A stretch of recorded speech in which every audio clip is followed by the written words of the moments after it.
Dear students, wish you a very good day. Today we are going to start the very first chapter of Vistas class 12th English literature, which is the third level by Walter Bretton Jack Finney, who was an American author. He is best known for science fiction and thrillers, including The Body Snatchers and Time and Again. The Body Snatchers was the basis for the 1956 film Invasion of the Body Snatchers and its remakes. Jack Finney was born in 1911 in United States and died in 1995 in California, United States of America. This chapter touches upon the theme of time travel and space travel. You must have read chapters related to these themes when you were in class 10th, chapter named Virtually True for English communicative students and a chapter entitled The Adventure by Jayant Narlikar when you were in class 11. Likewise, the story of Narnia and cartoon series Doraemon are also related with the same theme. When we talk about the third level, its story is set in the 1950s. It is a very engrossing story which takes you back in the time when people hadn't seen two of the bloodiest wars in the history of mankind. The story brings to light the fact the figments of someone's imagination can be used for shying away from reality, which in all fairness is harsh enough. The plot of the story seems to be very complicated, like those of Virtually True and The Adventure. Before starting the story, first of all, you must know that there are three main characters in the story. Number one, Charlie, 31-year-old guy, his wife Lucia, and his friend Sam, a psychiatrist. Charlie is the protagonist and at the same time narrator of the story. The Grand Central Station is one of the biggest stations of the USA.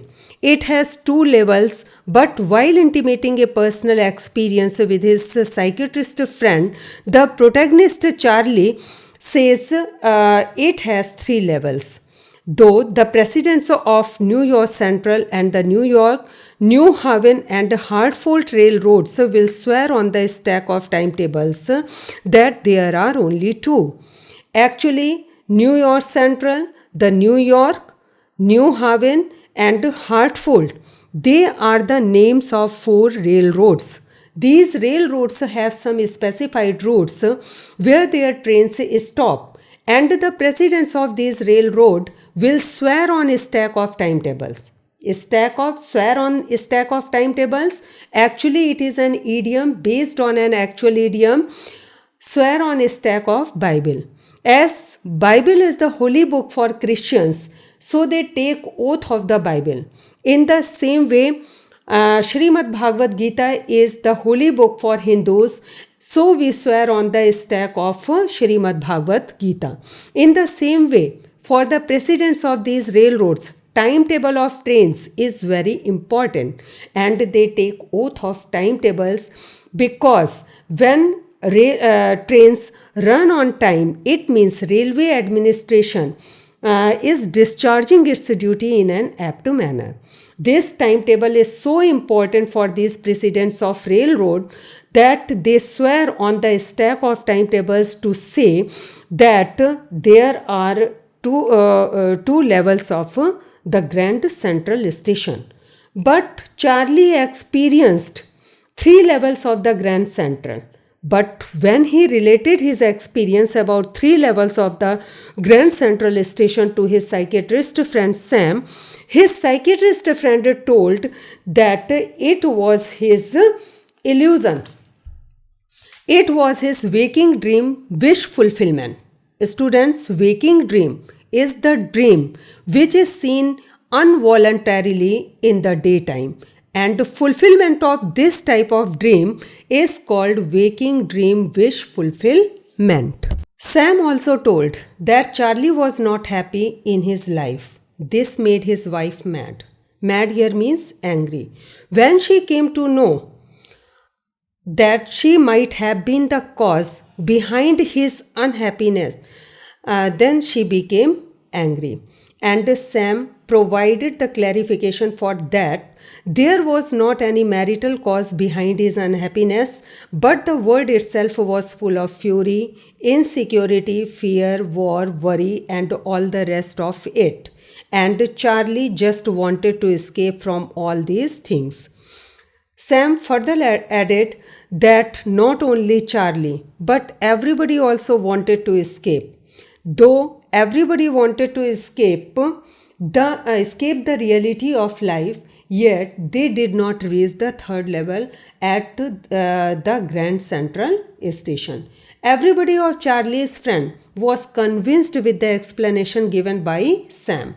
Charlie's friends also pointed to the hobby of stamp collection and told that it was also a kind of temporary escape from the reality itself. But Charlie himself was not convinced with the point, with the explanation given by Sam. He reminisced that he had started a stamp collection with the help of his grandfather.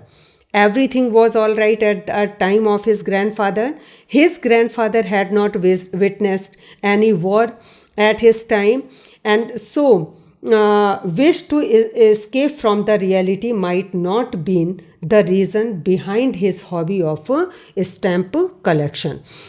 It was a nice collection too. Sometimes they collected 4 stamps at a time.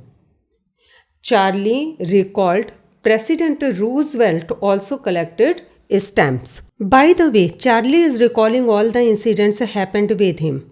Once he was returning home late from his office, he was in a hurry because his apartment was situated uptown. Uptown here means away from the center of the city towards the edge of the town. So he decided to take subway from the Grand Central because it was faster than the bus. Charlie wondered why it happened to him only. He was no extraordinary person. He was 31-year-old guy and was dressed like other normal persons in a tan gabardine suit and a straw hat with a fancy band. He didn't want to escape from anything. He just wanted to get home to Lucia, his wife. He turned into the Grand Central from Vanderbilt Avenue. Grand Central is a metro type of station. In order to reach the first level, you have to go down the steps. Charlie did the same. He went down the steps. There the trains were like the 20th century. Then he walked down another flight of stairs and reached the second level where the suburban trains left from, means where the local trains ran from. He ducked into an arched doorway, means he bowed down to enter an arched doorway heading for the subway, and then he got lost. Actually, the Grand Central is a very big station, so whenever he went there, he always lost his way and bumped into new doorways and stairs and corridors. Once he happened to get into a tunnel about a mile long and came out in the lobby of the Roosevelt Hotel. Another time he came up in an office building at 46th Street, 3 blocks away. So sometimes he was prone to compare the Grand Central with a growing tree which was pushing out new corridors and staircases like roots. According to Charlie, probably there was a long tunnel nobody knew about. Sometimes it led to Times Square and another time to Central Park. All through the years, the Grand Central had been an exit, a way to escape for many. So it had been for him also. He thought so, but did not tell about it to Sam. The corridor he was walking through began angling, means turning left, and slanting downward. Charlie thought that he had been on the wrong way, but he kept on walking. No one was there, so he was hearing the empty sound of his own footsteps, and he was confronted with no one. Then he heard a hollow roar ahead, that means the open space and the people talking. The tunnel turned sharp left. He went down a short flight of stairs and came out on the third level at the Grand Central Station. At once, he did not believe that he was on the third level. He was thinking that he had been back on the second level, but he saw room was smaller.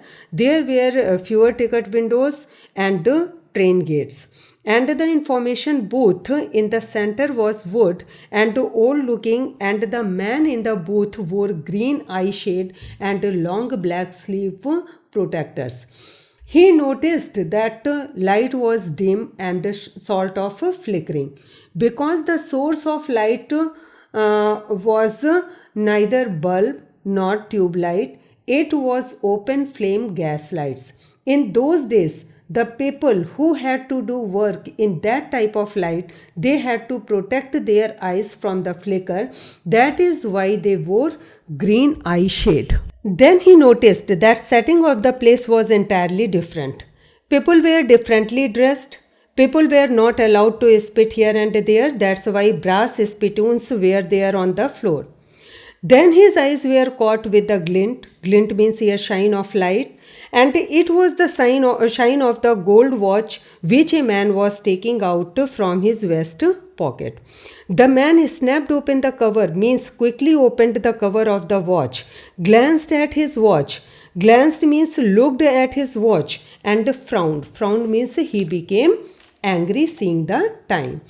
The man was differently dressed, wearing derby hat, a black four-button suit with tinny lapels. Lapel here means the collars of the coat, slightly turned, and he had big black handlebar mustache. Charlie looked around and found almost everyone was dressed alike, as if they were following the same fashion trend, and which existed in 1890s. Charlie was astonished to see so many types of fancy mustaches. Then Charlie describes which types of clothing women were wearing. In the meantime, he noticed a locomotive engine. The engine which runs with coal as fuel. This engine had funnel-shaped chimney. Charlie was very much astonished to see where he was. In order to confirm it, he looked at the pile of newspapers lying at his feet. It was the newspaper named The World, and he knew that The World had not been published for years. The lead story of the paper was about President Cleveland. Then he found the front page of the paper in the public library files, and it was printed on June 11, 1894. When he came to know that he had traveled time and he had been in 1890s, he wanted to purchase 2 tickets from the ticket window to Galesburg, Illinois, one for himself and another for his wife Lucia. In the following paragraph, he describes the town. I am reading the paragraph where the town has been described. Have you ever been there? It is a wonderful town still, with big old frame houses, huge lawns, and tremendous trees whose branches meet overhead and roof the streets. And in 1894, summer evenings were twice as long, and people sat out on their lawns. The men smoking cigars and talking quietly. The women weaving palm leaves fans with the fireflies all around. In a peaceful world, to be back there with the First World War is still 20 years off and World War II over 40 years in the future. I wanted 2 tickets for that. Then Charlie went to the ticket counter to purchase tickets. He had enough money for the purchase. But the clerk raised objection against the money he was going to pay and told that was not the money. Charlie immediately glanced at the cash drawer beside him and he came to know that the money was old style bills. Charlie went away from there because he did not want to go to jail. Next day, he drew all his savings from his bank account. It was $300 and bought old style currency.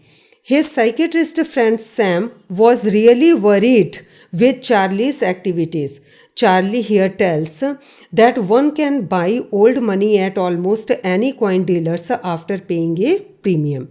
He purchased less than 200 in the old style bills for his $300, but he was satisfied because things were not so expensive in 1894. But what? After making all the preparations, he again wanted to go to the third level. But he never found it again. Lucia was very much worried hearing all about this and did not want Charlie to search the third level. Here the story does not end. This is the turning point of the story. Now the question is, what happened when he failed to find the third level again? When he was not able to find the third level, he went back to his stamps. Surprisingly, from these stamps, he got the proof that the third level still existed. So, Charlie, along with his wife, went out every week in search of the third level. In the meantime, one more incident happened, and that was his psychiatrist friend disappeared. Nobody knew where he had gone, but Charlie was sure about him. He knew that he must be in Galesburg in 1894 because Sam was a city boy and Charlie used to tell him about Galesburg, and he used to tell Charlie that he liked the sound of the place. Now, one more question.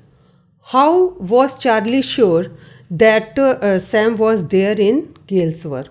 So, here is the story. One night, when he was fussing with the stamp collection, he found a first day cover. And first of all, it should be made clear to you what first day cover is. So, when a new stamp is issued, stamp collectors buy some and use them to mail envelopes to themselves on the very first day of sale. And the postmark proves the date. The envelope is called a first day cover. They are never opened because there is just a blank paper in the envelope. Among his collections, there was a first day cover which someone had mailed to Charlie's grandfather at his home in Galesburg. It was the address there, and the postmark showed that it had been there since July 1894. Still, he did not remember about it. The stamp was a 6 cent dull brown with a picture of President Gary Field. When the mail reached to grandfather, it went directly into his collection and stayed there. Charlie took it out and opened. The paper inside wasn't black, it read. I am going to read what was written on the paper. On the paper at right hand side corner, the address of Galesburg was written, and the letter was from Sam to Charlie. He addressed Charlie. I got to wishing that you were right. Then I got to believing you were right. And Charlie, it's true. I found the third level. I have been here 2 weeks, and right now, down the street at the Delhi's, someone is playing a piano, and they are all out on the front porch singing Sing Nelly Home. And I am invited over for lemonade. Come on back, Charlie and Lucia. Keep looking till you find the third level. It's worth it. Believe me. The note is signed Sam. So all of you have seen that this letter was from Sam from Galesburg to Charlie, and he himself reached there, and he was inviting Charlie also along with his wife. At first, Charlie did not believe, and then he tried to get the evidence. He also got the evidence of the truth about the letter when he went to the stamp and coin store, where Sam had also converted his new currency into $800 worth of old style currency. First of all, he began to think he might have started some business there. Then he thought that it was not possible to resort to his old business in 1894. 4. So, all of you have seen that ironically, Sam, who did not believe in the existence of the third level and who was means explaining this existence of third level as the waking dream wish fulfillment himself reached there.